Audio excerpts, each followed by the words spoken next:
పూణేలోని పింప్రి చించ్వాన్ పోలీసులు 23 ఏళ్ల వైష్ణవి భర్త అత్తమామలతో సహా 5గురుపై ఆత్మహత్యకు ప్రేరేపించడం, వరకట్న మరణానికి పాల్పడడం వంటి కేసులు నమోదయ్యాయి. గత శుక్రవారం ముల్సి తహస్లోని బుకుంలోని తన వివాహ ఇంట్లో ఆమె ఆత్మహత్య చేసుకుని మరణించిందని పోలీసులు తెలియజేశారు. అజిత్ పవార్ నేతృత్వంలోని నేషనలిస్ట్ కాంగ్రెస్ పార్టీతో సంబంధం ఉన్న రాజేంద్ర అగవాడే కోడలు వైష్ణవి, ఆమె కుటుంబం అత్తమామలు కట్నం కోసం వేధిస్తున్నారని ఆరోపించారు.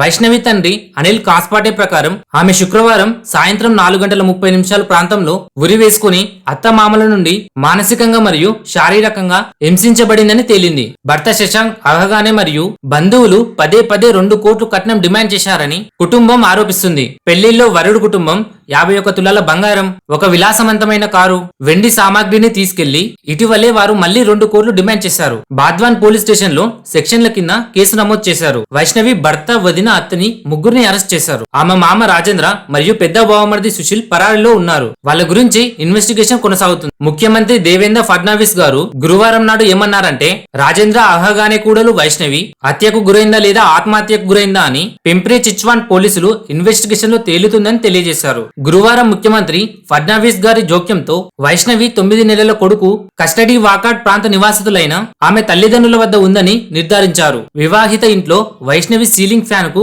వేలాడుతూ కనిపించింది. ఆమె తండ్రి అనిల్ కాస్పేట్ ఫిర్యాదు ఆధారంగా బాంధవ్ పోలీసులు ఆమె భర్త శశాంక్, అత్త లత, వదిన కర్మషాను భారతీయ న్యాయ సంహిత బిఎన్ఎస్ సెక్షన్లు 80 కట్నం మరణం, 108 ఆత్మహత్యకు ప్రేరేపించడం, 352 ఉద్దేశపూర్వక అవమానం, 351 నేదపూరిత బెదిరింపు, 35 సాధారణ ఉద్దేశం ఈ కింది నేరాలకు అరెస్ట్ అయ్యారు. పోస్టుమార్టం నివేదిక ఆమె శరీరంపై గాయాల గుర్తులను నిర్ధారించింది. వైష్ణవి ఆత్మహత్య చేసుకొని చనిపోయిందా లేదా హత్యకు గురైందా అనే ఊహాగణాలను ముందుకు తెచ్చింది. మరి ఈ ఇన్సిడెంట్ పై మీ ఒపీనియన్ ఏంటో కింద కామెంట్ రూపంలో తెలియజేయండి.